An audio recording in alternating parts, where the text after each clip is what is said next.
So in our last lecture, we discussed about the role of quality control, and we discussed about the statistical analysis of data in order to get the quality, right? So for that purpose, we are opting with these four values in order to get the standard deviation.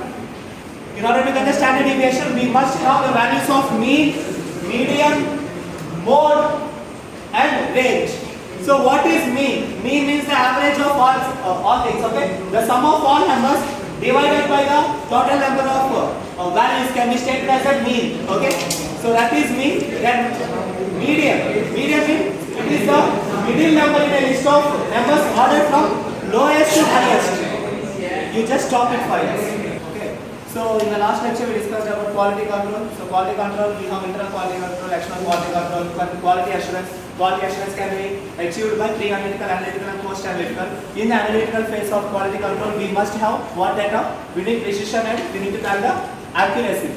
So in order to calculate the precision and accuracy, we must opt for statistical measures. So one of the best statistical measures that we can opt to get the precision and accuracy is standard deviation.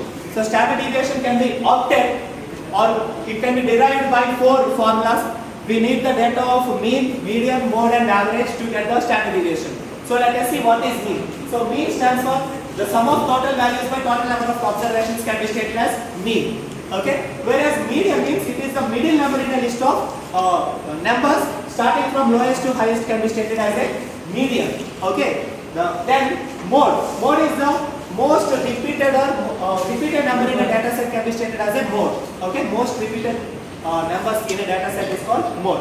Then range. Range is the difference between the least number to the highest number can be stated as a range. Okay, by this we can able to calculate the standard deviation.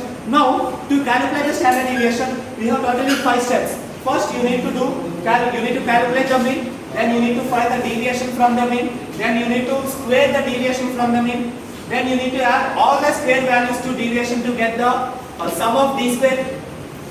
Upon getting sum of d square, you will divide the sum of d square by the total number of observations n. Okay, and take the root of that. Then you will get the standard deviation. So the standard deviation formula is rho. Standard deviation is equal to sum of x minus x bar by n, or root of sum of d square by n can be stated as standard deviation formula. Whereas rho stands for standard deviation. E stands for sum of x, each value in the data set, x bar, mean of all values in the data set, and n, number of values in a data set. So by using this, we will go with a problem such as this problem. So our problem is to find out the standard deviation of the following data set. So the data set is level 12, this one. So our first step, what is the first step? We need to find the mean. So the mean of this data set is 16. So we got the mean. Upon getting mean, now we are going with the identifying the deviation. In order to identify the deviation, we need to plot a table having the data of x, x minus x bar, that is deviation data, and d square data. Okay, first take all the x values, then write x values and minus with mean value. Okay, then you will get the deviation value. Now you need to root the deviation value. You got the root value. This is the second step. Then the third step is rooting. We already did the rooting. Then fourth step. Fourth step is sum of all root. Sum of root will be 110. Okay. Now this 110 will be implemented in the standard deviation formula. Okay. So 110 by 11 that equal to 10. Root of 10 is 3.16. 3.16 is the standard deviation for the given data set. This is all about the calculation of standard deviation. If you still have any problems, you can ask me personally. Thank you very much, students.